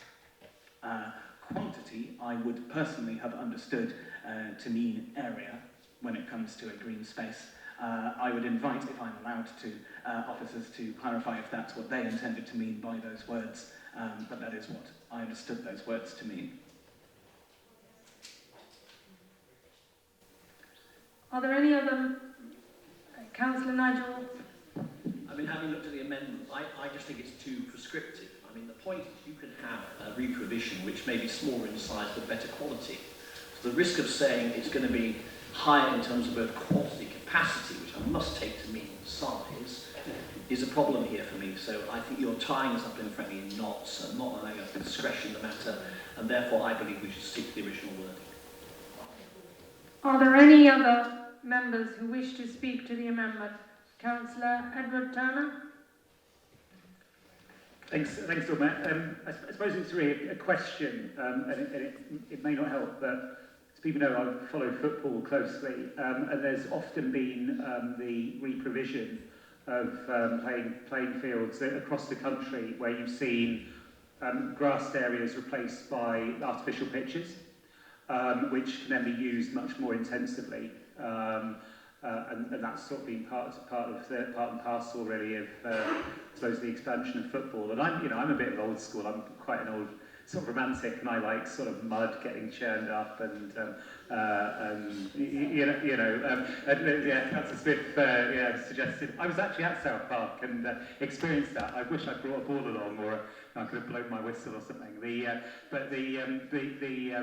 any case, you get my drift. I like that quality of football. However, I must acknowledge that actually in the modern world, the way different people's lives work, sometimes having that sort of artificial pitch arrangement will lead to much more intensive use. A lot of clubs are going down that route now because it means that the space can be used that much more. You don't get the games being called off, you don't get the damage to pitch and so on and so forth.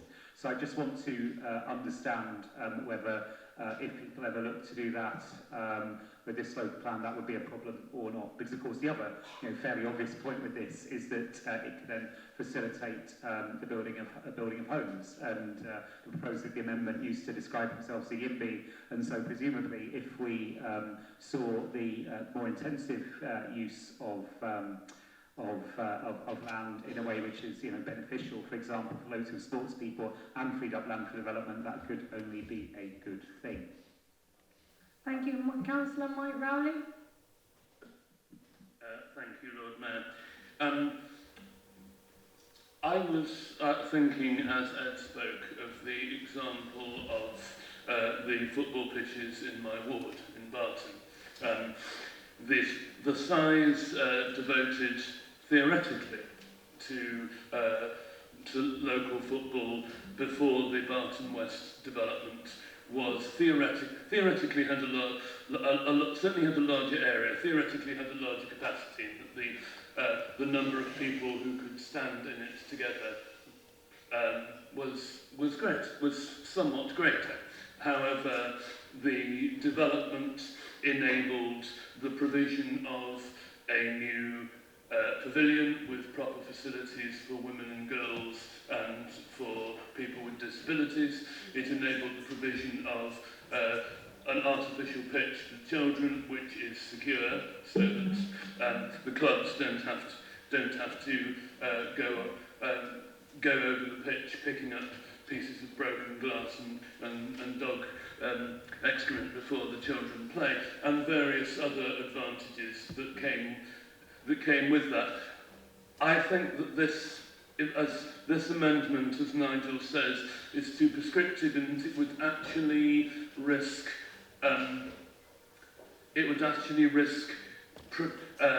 preventing that from being done. There would be, if you had to retain exactly the same area of a facility, while at the same time hoping to improve it, as we hope to improve all facilities, all green spaces and facilities where there is new development.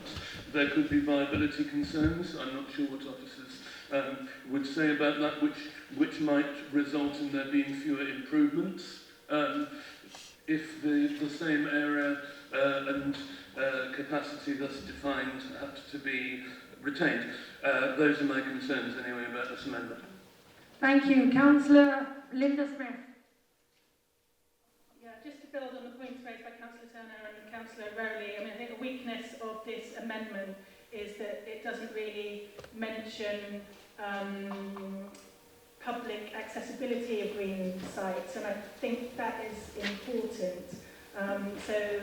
It's not just when you talk about like for like, I think you need to be clear that it's not just about the actual size of an area. What's important is the quality of what is being provided, the intensity of use, as Councillor Turner spoke about, but also whether there's any public access at all. And actually, if there was a site where there wasn't any public access, and that is being developed, but a new site is becoming available, or part of the site is becoming publicly accessible, then that could well be a good thing, even if there was a net reduction in green space. So I think this amendment is weak, and we shouldn't accept it. Thank you. Is there any other speakers? Councillor Gant. Yeah, just speaking as seconder, so obviously I support the amendment here. I think this has been an interesting debate, but I do think it's focused almost entirely on human use of these spaces, and not enough, frankly, on nature's use of these spaces, which, if anything, is probably more important. I think that this amendment simply does what the original provision does, but just does it better. The original one says ensuring secondary provision ideally and to the same standard. It doesn't say standard of what, and that is what the amendment seeks to do. Provision of natural space is not just about space, it's also not even just about accessibility, even for human well-being and health. There are health benefits to seeing green space, as well as to actually going into it. And I think it is legitimate to tighten up the wording to ensure that we do that. I think this amendment does that perfectly satisfactorily.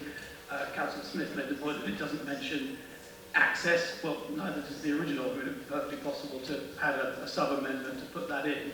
But I think this one just simply does what is intended, but a bit better. Councillor Louise Upton. Thank you. This is one of the fairly rare occasions where I've actually sat and listened and tried to make up my mind about this. So hearing a lot of the arguments that have been made, I think that I am going to vote against this amendment, in fact, because of the unintended consequences it might have. Okay, thank you. Councillor Smarton, would it be possible if you can summarise? Yes, I can. Thank you very much, Lord Mayor. So, yes, very interesting points, and I agree with Councillor Upton. It's that rare instance of a debate that people go into unsure of what they think and making their minds up, which is, it's rather good, isn't it? I think we should do it more.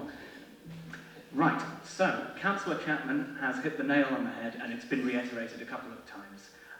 It's all about what happens when council re-provides something and they do that via some sort of quantity-quality compromise. We've seen it done a couple of times, and we've heard a lot of representations in this chamber indicating that people tend to be unsatisfied with the result.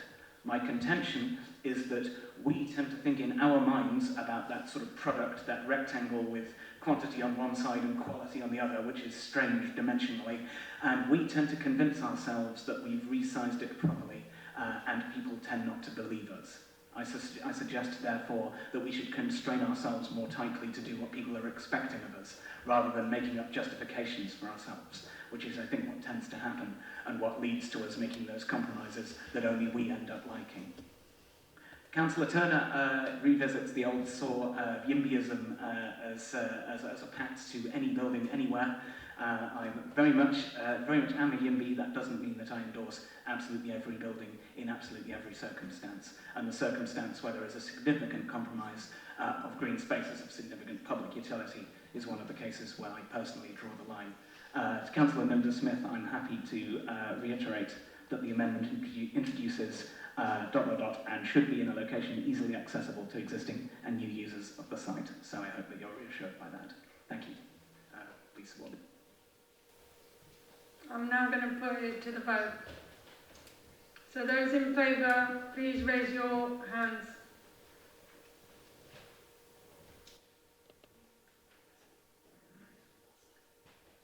Thank you.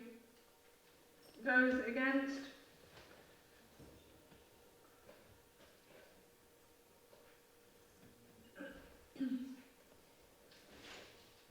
Any abstentions? Any abstentions? No? Okay, thank you. The amendment has not been approved. I believe this is the last amendment. Yeah, Kate Miles, please. Councillor Kate Miles. I'd like to put forward an amendment regarding the annex on page 437 regarding it's appendix 7.4 related to bicycle parking in the local plan, and it relates to increasing the minimum bicycle parking provisions and also refers to a reference to national guidance on cycle parking, which is related to the quality. Can I expand on my point now? Yeah, thanks. So why am I tabling this motion? Well, amendment. Well, it's first of all, for multiple reasons relating to not wanting us to reduce the standards in the local plan before us compared to what we already have. It's about policy coherence, it's about climate emergency, and it's about cost. So there are multiple reasons. Firstly is to retain the status quo and not lower our standards. The current draft of the local plan appendix sets lower standards to minimum bike parking provision related to primary school children and student accommodation compared to what is in the current version. So currently the proposal is 1 space per 10 pupils, whereas previously there was a higher requirement which was 1 space per 5 pupils, which is also referred to in the technical advice note for 2022. With respect to students, before it was 4 spaces for every 4 study bedrooms, which is essentially, 1 space per study bedroom, and the current proposal is less than that. So the first part of this amendment is seeking to restore what we already have in the existing local plan rather than reduce this. Now the reason for this is it's counterintuitive. Why are we reducing our obligations to install or get developers to install bike parking at schools, for instance, at a time when our vision is about increasing the number of trips by bikes in the city, which requires parking facilities both at the starting point and in the destination of people's travel journeys. And why also are we reducing the obligation to provide bike parking at schools when we know there are increasing numbers of primary school children cycling to school as a result of initiatives that we as a council support, such as school streets? The other element of this is we want to be a leader in environmental measures to transition to net zero, and we know that creating cycling support this will green transition. Okay. The current proposal sets a low standard which is not aligned to the transportation and connectivity strategies that we have, so we need to make sure we keep with that. The other thing is around the cost of infrastructure. I know through work I've been doing to put some extra stands by the Summertown shops, it takes a long time. It took approximately 2 years to address shortfall in supply, and demand is increasing for this. So by putting a lower standard for the developers pushes up the cost for us as the City Council to providing for this shortfall, and it costs us both time and money. The final point I want to raise around the actual table itself is the missing category of an organisation which actually is addressed in Cambridge's local plan and their cycle minimum standards, and that's around nurseries. Those with caring responsibilities and young children under primary school age are often forgotten, many of whom, but not exclusively, are women, but for increasing numbers, parents are taking their children to nursery by bike, and there's not the infrastructure at nurseries to be able to lock bikes up safely. So that's why the nursery point is addressed. On the final point about infrastructure quality, this local transport note 120 is the standard that is applied when the council is, the highway agency is implementing cycle stands, and it seems sensible that that should be referenced as a point, because we don't want the developers to be putting in substandard cycle infrastructure that might impinge on pedestrian movements on pavements, for instance. So that is the final point. So I really call on you to support the amendments today for reasons of not reducing our standards, policy coherence, climate emergency and cost, and ensuring we have quality bike parking infrastructure. Thank you. Thank you. Is there a seconder, please? Councillor Smartin. May I ask the officers if they have any comments on the proposed amendment? Thank you, Lord Mayor. The only comment I'd make is with regards to the proposed amendment policy C7. We wouldn't ordinarily put in their guidance, not least when we're not the authority responsible for, the statutory concept is county council, and therefore they're responsible for the use of that guidance. Those policies may change in the future, and we would ordinarily not look to lock that in the plan. Councillor Upton, would you like to respond to the amendment? Yes, thank you for this, Councillor Miles. The reason we're not going to accept it is that it is based on evidence, and the evidence was that sometimes we have over-provision of cycle parking, and it means that in some places it has meant that space that could have been used for other things, desirable other things like green space, were not because they were dedicated to cycle parking that was not then used. Now, remember, these are minimum standards, so anybody can put in as much as they like on top of it, and I would expect that schools would. I would expect that nurseries would. I expect that places will do if they see that there is a need for it. So, I don't want the unintended consequences to have this extra high level, this level of cycle parking that is shown in some cases is not necessary. But finally, perhaps I haven't put in mind of this, we do have a technical advice note, a separate tab on cycle parking, and I do think that is a better way and much more flexible way of guiding developers to put in what we want in terms of cycle parking. And this is a document that I've recently run past Cyclops, and they have given me their input into it as well. So we do actually have a different way that I think is better and more flexible, because we can up that again in a year's time. It's just a much more flexible way than having this put into the local plan. The other reason we don't want to accept this amendment is because, as officers have pointed out, you have referenced a particular document in there, specific legislation that may change. So we wouldn't accept it on that reason alone. Thank you. Thank you. Are there any other members to speak? Oh, I just wondered if you could give me an example. Am I speaking? Yeah. I wondered if you could give me an example of either a nursery or a primary school where there has been too much cycle parking when it should have been green space instead. That would be helpful. Thanks. Any more speakers?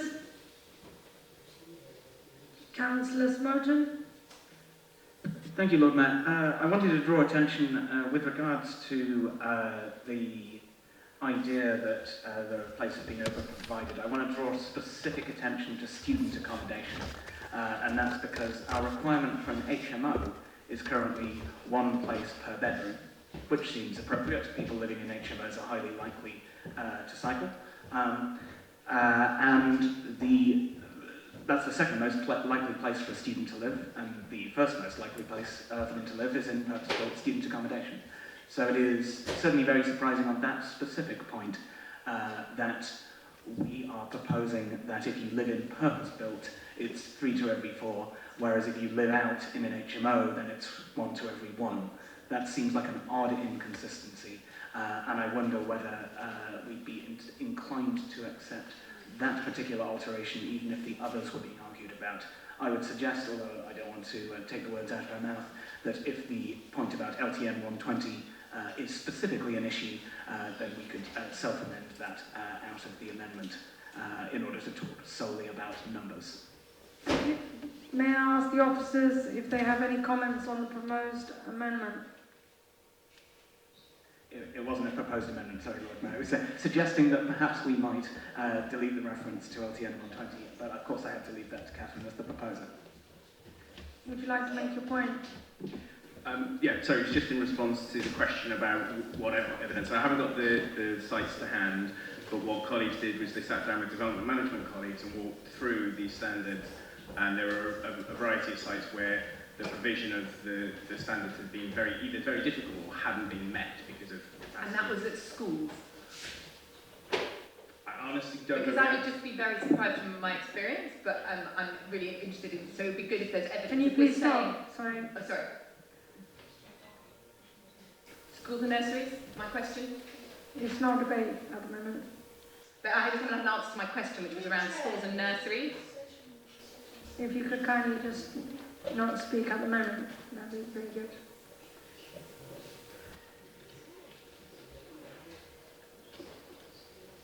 Do you have anything further to say, officer? Just to say, I don't have that evidence to hand, I'm afraid. I understand Councillor Miles wants to amend her amendment. It will need a seconder. I propose that I amend the amendment to remove the reference to LTN 120, this site plan infrastructure design note. Could you speak up if you don't mind? Sorry. I propose to amend my amendment so the paragraph which references the cycle infrastructure design guidance is removed, but we retain the other text, which essentially, apart from the nursery and creches point, is just keeping the status quo of what we already have in our local plan, as opposed to reducing what our standards at a time when we know there is increasing demand for children to cycle to school. Thank you. Councillor Smerton, do you agree with the changes? Yes. So then those are accepted. Are there any other speakers? Councillor Louise Upton. Yeah, just to say, on that basis, then I think we will be happy to accept that. I don't know how many new schools and creches are planned. Possibly the answer to your question, Emily, may be that there have not been any new schools over the last plan, so it may not be a school. Anyway, happy to accept it on the amended basis. Okay, if there's no more speakers, Councillor Miles will be summarising. Thank you very much, and I really appreciate those who support this motion today. As I say, it is really to retain the status quo, not lower our standards of bike parking for specifically primary schools, whilst also ensuring that the needs are met at nursery as well. This is at a time when various policy initiatives are increasing children cycling to school and to nursery with their parents, and so I really urge you to restore the standards related to this, and hope you'll be voting with this amendment, revised amendment today. Thank you. I will now put the amendment to vote. Those in favour, please raise your hands. So that looks unanimous. No, it's not. No? Yes, it is. Okay, those against? Any abstentions? No. Before I continue to the debate on the final recommendation, I propose a 15-minute break adjournment so that the officers can confirm what the final recommendation is following the amendments. How long will break? Yeah, there's people in the room who need to leave. 50. We're on pause. The difficulty that we've got is what we just need to do is formulate the wording so it's very clear that everybody understands the recommendation that was proposed plus what it's been amended to, so council's clear what it's actually voted on following the amendments. So officers are just going to have a look at that wording, and then we can give some wording to the Lord Mayor to read out what the exact recommendation is that we're putting to the vote following the amendments. Thank you very much. You may now proceed.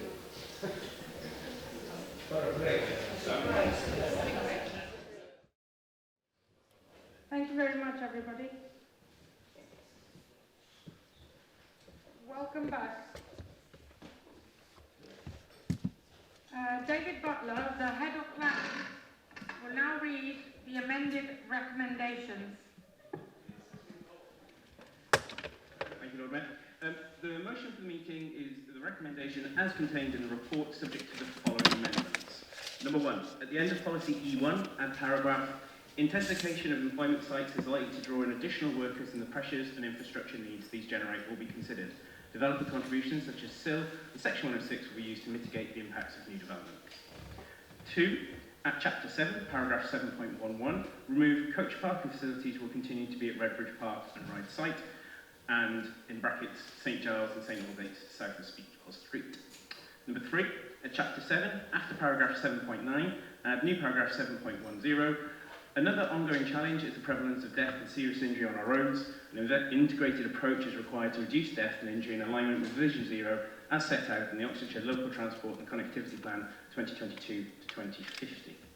Number 4, in Appendix 7.4, replace, for student accommodation, at least 3 spaces for study bedrooms. For HMOs, 1 space per study bedroom. Add a new row, nurseries and creches, 1 space per 3 staff or visitors. Add a new row for primary school, parking space at a rate of 1 space per 5 pupils, and 2 spaces per 5 members of staff and visitors. David, should that be to amend an existing row, so for private primary schools, rather than to add a new row? Yes. Sorry, is it in there already? Apologies, yes. Amend the row for primary school parking. We'll make that adjustment. Apologies. Number 5. Policy G4, add where this is not feasible before the words delivery of off-site biodiversity enhancements. Number 6. Policy G2, list item B, health and well-being, replace recreation and play with facilitating recreation and play for people of all ages, age groups and abilities. And in the section new public open space, after equally or more accessible, insert for people of all ages and abilities. Thank you. I'm sure we don't want to prolong our debate. Are there any other brief comments before I ask Councillor Upton to sum up? Councillor Upton, would you like to sum up? Well, given that I know some people have prepared words for this evening, but have decided to not give them due to the fact that it is already 7:30, I'm not going to make a lengthy summing up. Just to say thank you to everybody, thank you for the good input we've had from other people, from other groups. This is, as I said, this is our tool for making the city fit for the future, to develop in the way that we want it to develop, to the betterment of everybody that lives in it. So it's now hopefully going to be on its way out to consultation and then to the inspector, where we hope that it will pass with flying colours. Some of the things in there are groundbreaking, and we should be very proud that we are sending it to the inspector as it is. Thank you very much. I will put the recommendations to the vote. Those in favour?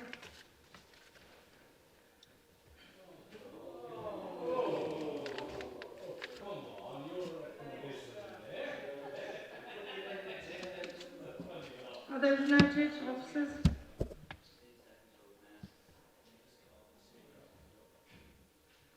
Any more for any more? Those against? Any abstentions?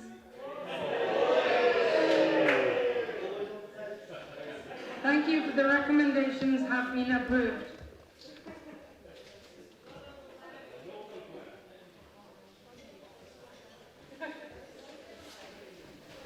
Thank you very much. I'll see you at the next council meeting on the 27th of November. See you then.